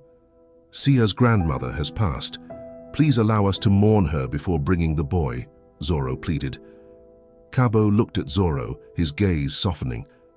I am sorry for your loss, he said after a long pause. 7 days. As is our custom, Zorro. Bury your dead and make things right with the Brotherhood, Cabo replied, his voice firm but not unkind. Zorro nodded in gratitude and left. Later, Zorro, Sia and Tendai stood silently as grandmother's body was lowered into the ground. Each tried to hide their emotions, each wanting to appear strong for the others. Tendai wondered about his uncertain future. Why didn't he have a mother like other kids? And why was his mother a forbidden topic in their home? As Sia reflected, a familiar song suddenly reached his ears, accompanied by a strong, distinct scent. He looked around frantically and then saw her, Palesa, disappearing into the forest. Go to her, Zorro whispered to Sia. When Sia caught up with her, Palesa turned to face him. I heard your grandmother passed and wanted to pay my respects, she said softly. Thank you, Sia whispered, trying to steady himself. Palesa looked as beautiful as he remembered, but being around Tendai had taught him to control his emotions around snake people. Still, he was troubled. I also wanted to say goodbye, Palesa added, then revealed a small but unmistakable baby bump. Sia's heart sank. It felt like a betrayal, a stab in the back. While he was dealing with Tendai and the looming consequences, Palesa was out here carrying another child. How could you, Palesa? Shah exploded, his voice filled with hurt and anger. How could I what? Palesa shot back, her tone sharp, her eyes narrowing. This, Shah pointed at her stomach, his hand trembling. Our numbers have dwindled since the war. I'm sure you're doing the same on your side, Palesa said, her voice cracking as she burst into tears. So, you're in love with him then? Shia asked, his face twisted with disgust, his voice a harsh whisper, as if he could barely bring himself to say the words. I have a duty to my people, Sia. Whether the circumstances are ideal or not, I must do what's necessary, Palesa shouted back. Duty, Shia sneered. Is that what you call this? Duty? Yes, duty, Palesa screamed. You think I wanted this? You think I didn't agonize over this decision? But I had no choice, Shia. None of us do. Before Shia could respond, a twig snapped in the distance. In a flash, Palesa was gone, vanishing into the shadows of the forest. Shia turned sharply and saw Tendai standing there, his eyes wide with confusion.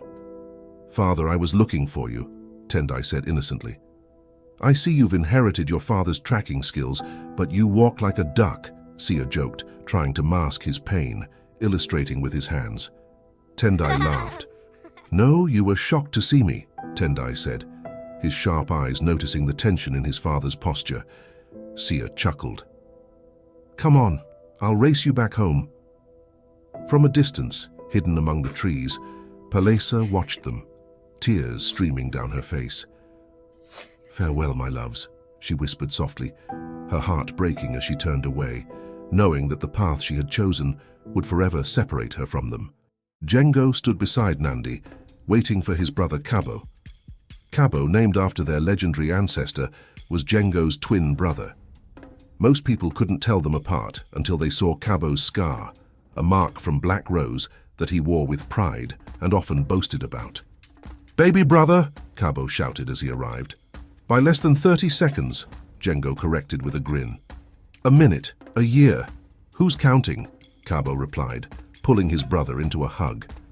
Even as kids, they were always competing, Jengo famously coming out of the womb holding onto Kabo's leg, as if to say they both came out at the same time. Nandi, always beautiful and poised, drew Kabo's attention. Why are you still with this guy? Run away with me into the sunset. I'll consider it, Nandi joked, hugging Kabo. And what about your infant bride? What would she say? Jengo teased.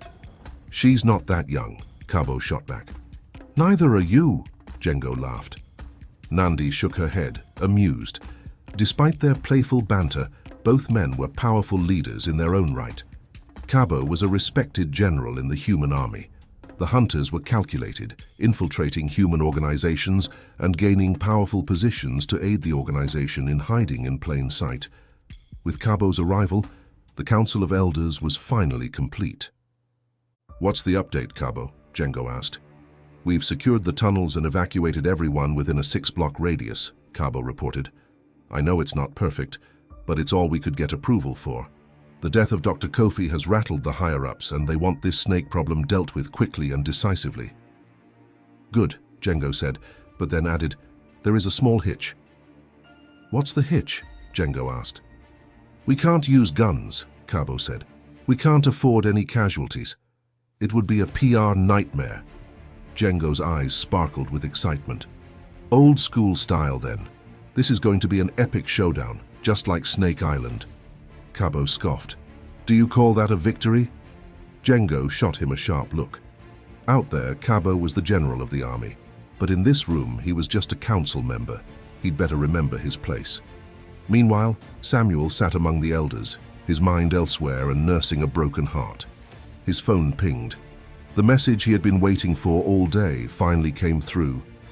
The venom is ready for pickup at 6 p.m., along with the coordinates to the pickup location. In the middle of the war room, an antenna was set up to boost the signal in the tunnels. Snake people rushed around, answering phones and preparing traps. The room was filled with chaos as calls went out. Hello, You are being called to join the battle against the hunters by the daughter of Black Rose. Hello, you owe a debt to Black Rose. Her daughter is ready to collect. Replies came quickly. Very well, I will be there. Anything for Black Rose. She has my fangs. Asa smiled, knowing that Black Rose's name was more powerful than her own. Many had dismissed Asa's return as a hoax, and the prophecy had lost its impact over time. Here they were, pledging their fangs to Black Rose. Thank you, Black Rose, she whispered softly. Suddenly, a group of mermen entered the room. Their leader stepped forward. Queen Asa, I am Kita, the general for the Mer people. My king sent me to help you with planning the battle if you'll have us, he said, bowing. Asa's face brightened. You are most welcome, she replied. The mermen gathered around the maps with Asa and her team, pointing out hidden routes that weren't on any maps. Even though the city's main entrances were blocked, these secret ways in and out could be crucial. Asa looked around, her confidence growing. The battle was coming, and they would be ready. This was the end of Day 6. And that, my dear tribe members, marks the end of yet another episode in our Snake People series. A huge thank you to these kind tribe members for sending super chats my way. I really, truly appreciate the love. May the God of wealth locate you and bless you with abundance. As we continue with the saga, my question to you is, who do you think will win the upcoming battle? Share your thoughts with me. I find them quite fascinating.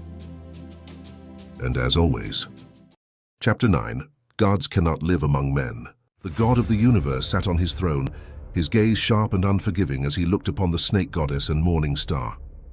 Morning Star, you have been called to represent the snake goddess. Do you accept this burden? I do, Morning Star replied, his voice steady. The goddess stands accused of creating gods in her image. What say you? The snake goddess, her eyes fixed on the floor, trembled with fear.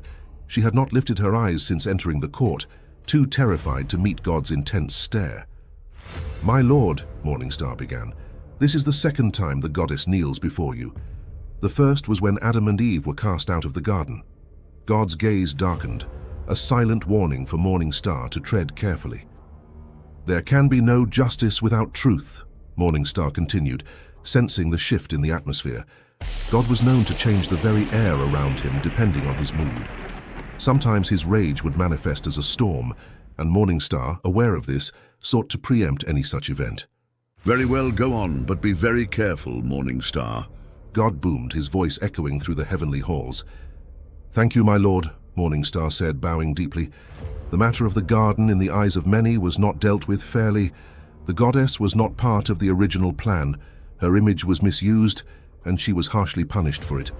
All I'm saying is that if she had been tried and represented as she is today, perhaps the outcome would have been different. I ask for forgiveness on her behalf. The God of the universe listened intently, the words sinking deep into his heart. He was silent, pondering his next words. You are watching the Tales of the Savannah. Subscribe and be part of the tribe. Now let's get back to the story. Morning Star, I have heard your plea, but the demigods that now roam the earth will not disappear because of my kindness and mercy. Remember the Nephilim? I had to send a flood to deal with that problem. When demigods are allowed to exist among humans, they cause havoc and destabilize the world. Gods cannot exist among men. Do you hear me, goddess? He shouted, his voice like thunder. The snake goddess wept silently. She had not considered the full consequences when she granted the snake people their gifts. What have I done? She thought in despair. On behalf of the goddess lord, we ask for her forgiveness, seeing that she has already been punished harshly in the past, Morning Star pleaded. The god of the universe sighed, his expression softening just a little. Morning Star, I do not know why I indulge you. Very well. Goddess, stand. I will give my judgment now. The snake goddess tried to rise, but her legs trembled so much that Morning Star had to help her up. Her body felt too heavy, burdened by the weight of her fear. You are forgiven, but know this. I have vowed there will never be another flood to cleanse the earth. Instead, your people will face a natural exterminator. When the inhabitants of earth cry out to me for deliverance, I will answer. Whatever god or goddess they call upon, I will heed their plea.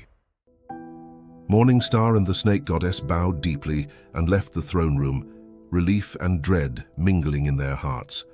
They felt the judgment was fair, but only time would tell what would become of her people. For now, thanks to Morning Star, she was still alive. In the middle of the dense forest, the family stood in stunned silence.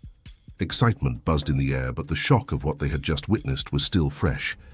Suddenly, Cato began to change, his body lengthening and growing larger until he was no longer human but a massive snake. The others gasped, fear flashing in their eyes, but then they remembered. The gift was in them too. Before long, the forest was filled with the sound of hissing as one by one the family members transformed, their bodies twisting and stretching into powerful, sleek serpents. At first, they moved slowly, their new forms unfamiliar, but soon they were gliding through the forest with incredible speed, their movements smooth and controlled. Wild animals, sensing the new predators in their midst, scattered in fear. The family felt the thrill of power coursing through them as they raced through the trees, unstoppable and fierce. Eventually, Cato led them to a clearing where the others gathered around him, their eyes gleaming with newfound strength. "Brothers, sisters, wives, children," Cato hissed, his voice carrying an edge of triumph. "I promised you a way to defend ourselves, and here it is, infused in our blood." They smiled, feeling the power surging through their veins, a gift that made them more than human. "With this strength, we can not only protect our trade, but conquer the world," Cato declared, a dark look crossing his face. "And that is exactly what we will do." But first, Cato lowered his head, and the others followed his lead.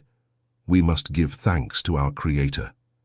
Together they knelt on the forest floor, each one murmuring prayers of gratitude to the goddess for the gift she had given them. Meanwhile, in the heavens, the snake goddess sat in her chamber, a heavy weight pressing down on her. She felt as though her life was over, her purpose destroyed by the trial. What could she do now? She wished the God of the universe had ended her misery. She glanced at her screen, which kept her updated on the events unfolding in the heavens. The title blazed across the top: Snake Goddess Creates Demigods in Her Own Image. Who will the people pray to when everything falls apart? Thousands of comments scrolled below, but she couldn't bring herself to read them. Just as she was about to turn off the screen, a notification popped up. "You have received $30. She blinked in confusion. That couldn't be right. Who would give her such a large amount? Curiosity piqued. She clicked on the notification. To her astonishment, she saw that her people were giving thanks for the gift she had bestowed upon them. Another notification popped up. $60 received. She looked at the conversion rate table displayed at the top of the screen. 1 person is equal to 1 cent, 1 demigod is equal to 50 cents, 1 god or goddess is equal to $1. Every demigod she had created was worth 50 people, and she had made 30 of them. Her heart raced as she fell to the floor, her mouth open in shock.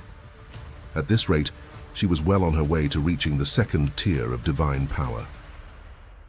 Hunters had begun to arrive from all over the world, gathering for the funeral and the battle that lay ahead. Each one carried their bows and arrows, ready to honor the fallen and fight in the upcoming battle. Django and Nandi welcomed them. Later that day, the hunters stood together in a circle, dressed in their solemn robes. In the center of the circle lay a wooden pyre, carefully constructed by the hunters. Upon it rested the body of Dr. Kofi, wrapped in a simple cloth. The healers led the ceremony, performing the ancient rituals that honored the dead and prepared the soul for its journey to the afterlife. The silence was broken only by the crackling of the torches and the murmured prayers of the healers. When the rituals were complete, Django stepped forward. His voice was strong but thick with emotion. "I have known Dr. Kofi almost all his life. He was more than just a brother to me. He was a friend, not only to me, but to all of us." Django paused, looking at the faces of the hunters gathered around him. But now, that light has been extinguished. Kofi did not die a natural death. He was taken from us too soon by our age-old enemy, the Snake People. Dr. Kofi sacrificed his life in the line of duty, and the Brotherhood owes him a great debt. As we lay his soul to rest in the hands of the goddess, know this: vengeance will be ours. He turned to the pyre. Shadow, my brother, my friend, you have fought your last battle. Your light may be gone, but it will guide us still. Rest now, in the halls of our ancestors and in the bosom of the goddess, and know that your legacy will never be forgotten. With those final words, Django knelt beside the pyre and touched the torch to the wood. The flames caught quickly, growing into a roaring fire that began to consume the pyre. The hunters stood in silence, their anger ignited by the flames. As the fire roared, Django turned to face the hunters. "Hunters!" he called out, his voice cutting through the crackling of the fire. "Tomorrow we hunt!" The hunters echoed his words, their voices strong and united. "Tomorrow we hunt!" The Snake People began to arrive from all corners of the world, slipping silently through hidden back tunnels. The city's main tunnels were blocked and heavily watched, so they had to take the long, secret paths to reach their destination.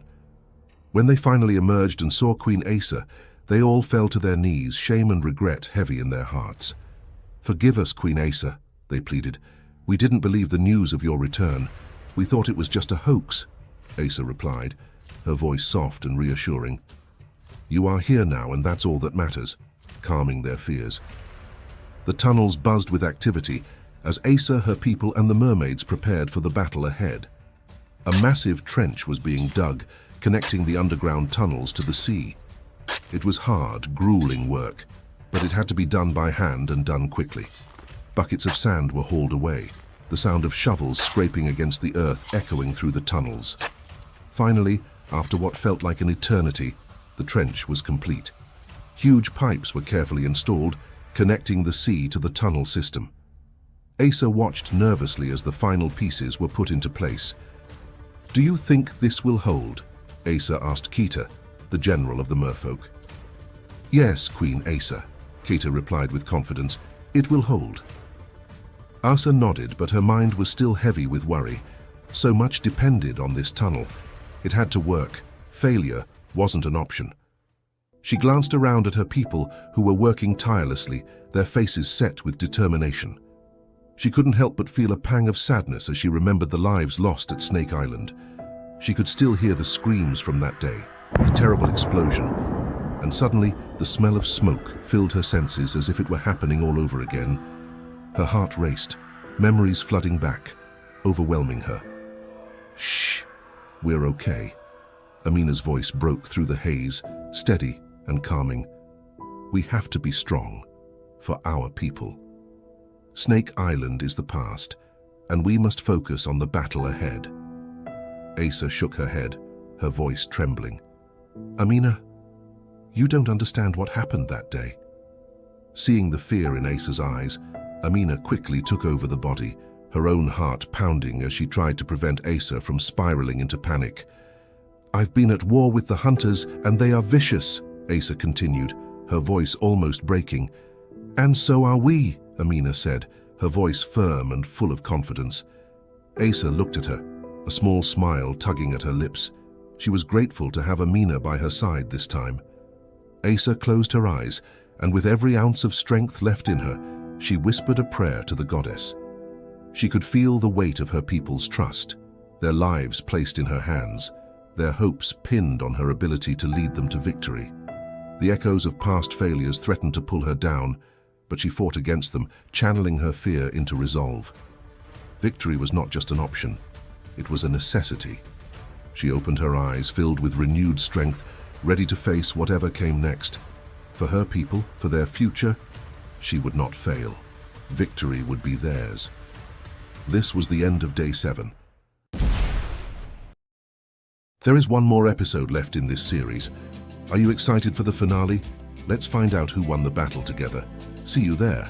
And if you've already watched the finale and you're here for the second or third time, what can I say but crown you the true tribe members? Thank you. Your presence truly humbles me, and I can't thank you enough for being here.